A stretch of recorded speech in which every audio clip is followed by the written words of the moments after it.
Hello, my name is Martin. I'm a linguist and a translator. Welcome to my language channel. This is the third in a series of videos about English punctuation. Today we will discuss semicolons, colons, hyphens, and dashes. Grammar is about the structure of a language. Punctuation is a system of writing the language in a way that makes it easy to understand. Originally, the ancient languages that developed the writing systems wrote words without thought to punctuation. Their vocabularies were limited, and the separation between individual words was understood by the context. Like so many aspects of our modern life that we take for granted, punctuation is one of those things without which people managed for thousands of years. Let's start out by talking about semicolons. Semicolons are also discussed in my videos about clauses and phrases, but here I want to offer an overview on all of the three basic uses of the semicolon. Number one, a semicolon is used to coordinate two closely related independent clauses. Examples: she looked for a book in the mystery section, semicolon, she likes Agatha Christie. Another example, Marian went to the library, semicolon, the librarian helped her. Number two, a semicolon is used in a serial list to distinguish items that are long or contain internal punctuation. For example, Frank is planning a trip to Geneva, Switzerland, semicolon, Paris, France, semicolon, and Rome, Italy. He intends to try genuine Swiss chocolate, supposedly the world's best, semicolon, Parisian crème brûlée, his favorite, semicolon, and authentic Italian pasta from one of Rome's most renowned restaurants.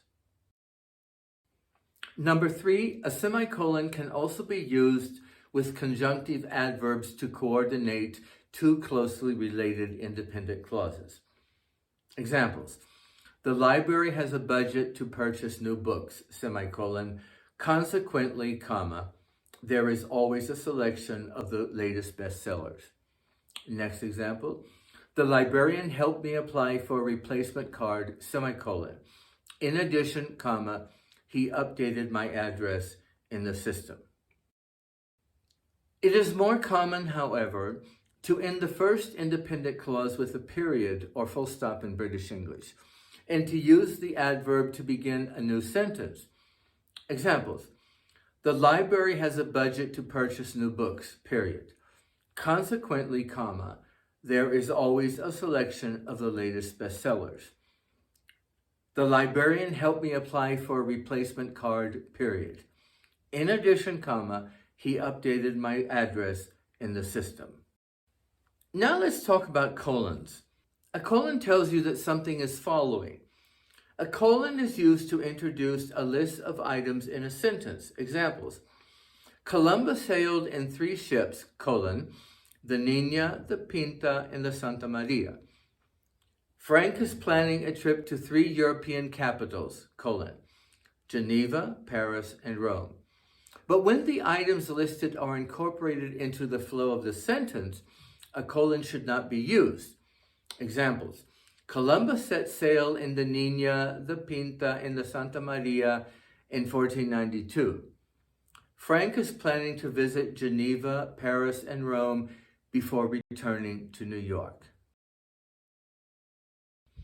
Like a semicolon, a colon can be used between independent clauses when the second explains or illustrates the first.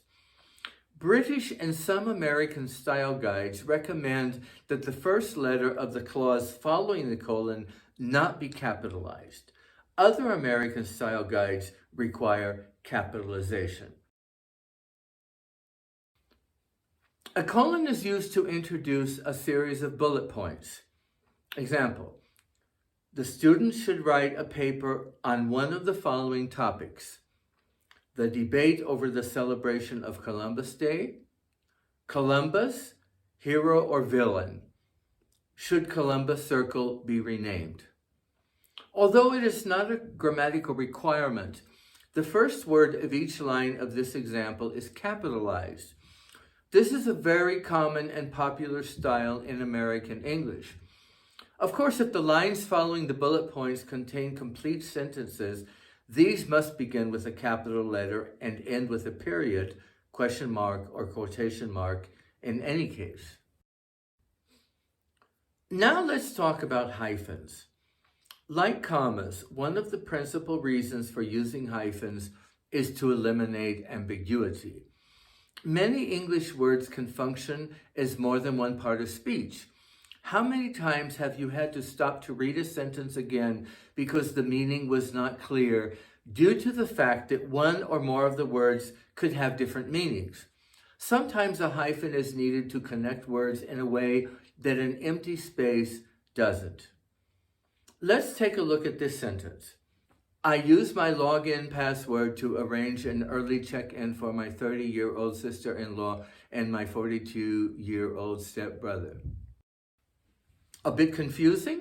Let's try it again with a few strategically placed hyphens. I use my login password to arrange an early check-in for my 30-year-old sister-in-law and my 42-year-old stepbrother. The first hyphenated word we encounter is login.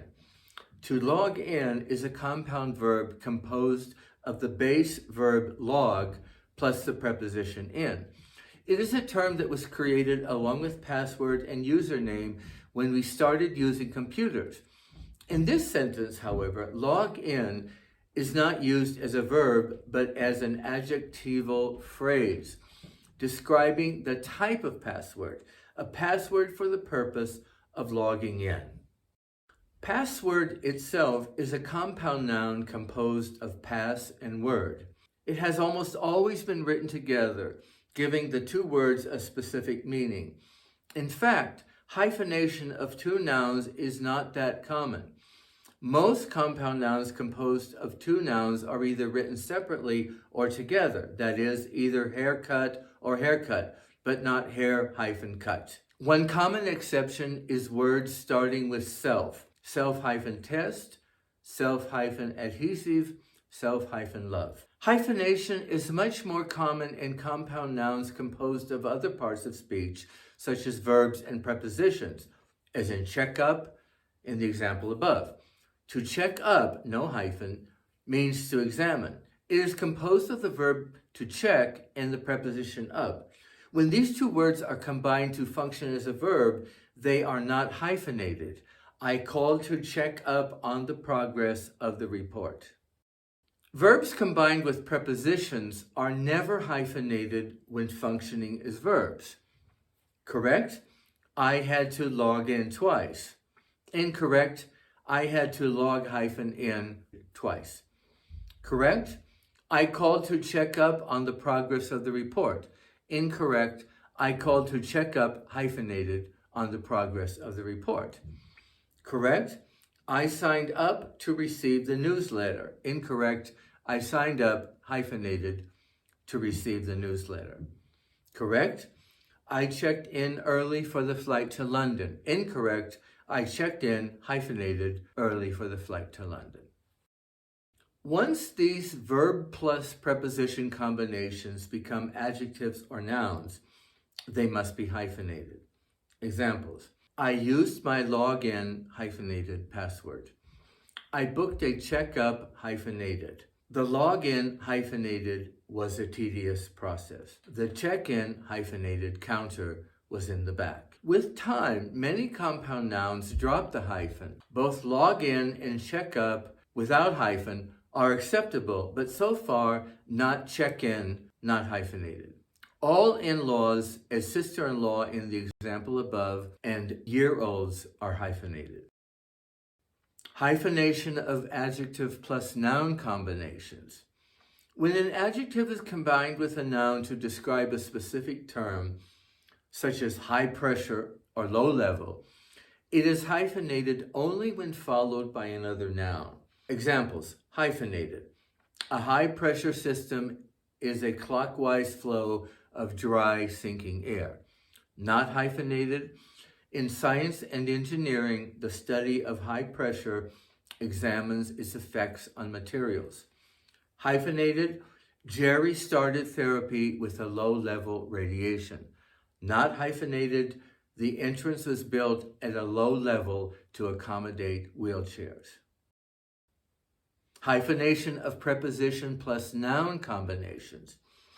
The same process applies to preposition plus noun combinations.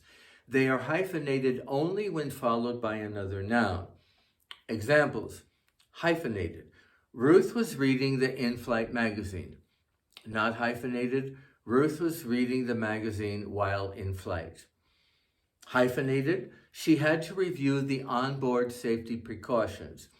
Not hyphenated. She had to review the safety precautions on board. Many preposition plus noun combinations, such as on board, online, in line, offline, are now written together as one word. Adverb plus adjective combinations do not have to be hyphenated because adverbs are always placed before the adjectives they modify. Hyphenated adverb plus adjective combinations, such as well-known, are common and have even found their way into popular dictionaries, but hyphenation in this case is not logical. It makes no more sense to write well-known actor than to write very good hyphenated actor. The reason for hyphenating adjective plus noun combinations followed by another noun is to associate the adjective with the first noun. For example, there is a difference between a high-pressure hyphenated system, that is a system that contains high pressure, and a high-pressure system, a pressure system that is high. Remember, the principal purpose of hyphenation is to avoid ambiguity. An adverb plus adjective plus noun combination does not contain the potential for ambiguity. Well-known hyphenated actor means exactly the same as well-known actor. Now let's talk about word combinations with prefixes. Use a hyphen to join prefixes such as pre, post, ex, ante, self, re, pro, co, non to nouns, verbs, and adjectives. Examples: the store is having a pre-summer sale. There will be a post-debate analysis. Teresa is still on good terms with her ex-husband. He is very anti-communist. This part of the process requires a self-evaluation. We need to readdress this question in the next session. This part of the country is very pro-life. Jeremy and Betty co-authored the article. Non-English speaking students are required to take a test. As is the case with many other compound words, many words with hyphenated prefixes eventually lose the hyphen, especially in American English. Non-physical hyphenated can now be written non-physical, not hyphenated. Co-worker hyphenated is now written co-worker, not hyphenated. But I personally prefer the hyphenated version to avoid calling someone a word that starts with cow. Now let's look at the use of dashes in English punctuation.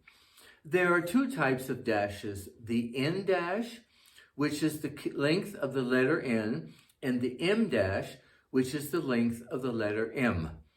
The N dash is used to show ranges, like between dates, times, or numbers. In this case, the N dash can be read as 2. Examples: the course will run August to November. The doors will be open 1:30 to 4:30 p.m. This book is for ages 8 to 12. President Gerald Ford, 1973 to 1974.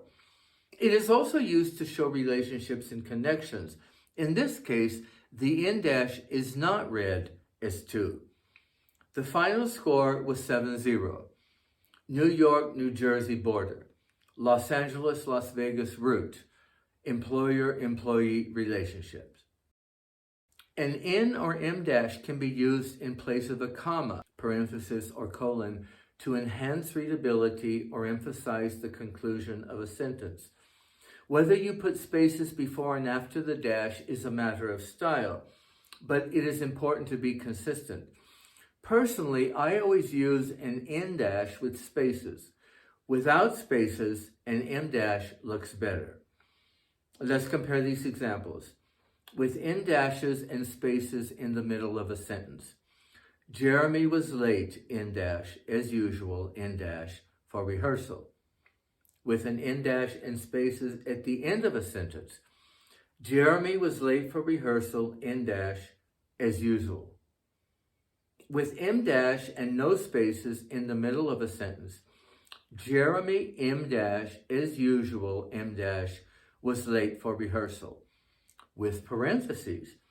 Jeremy was late as usual, in parentheses, for rehearsal. With a comma at the end of the sentence. Jeremy was late for rehearsal, comma, as usual. Now let's review what we have learned about semicolons, colons, hyphens, and dashes in English punctuation. A semicolon is used to coordinate independent clauses and in some serial lists. A colon tells you that something is following.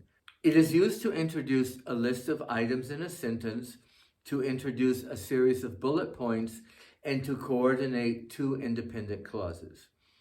Like commas, one of the principal reasons for using hyphens is to eliminate ambiguity. An N or M dash can be used in place of a comma, parenthesis, or colon to enhance readability or emphasize the conclusion of a sentence. So that wraps it up for today's video on semicolons, colons, hyphens, and dashes in English punctuation. If you have found this information helpful, be sure to like this video and click on the subscribe button for more like this one. Thank you so much for watching.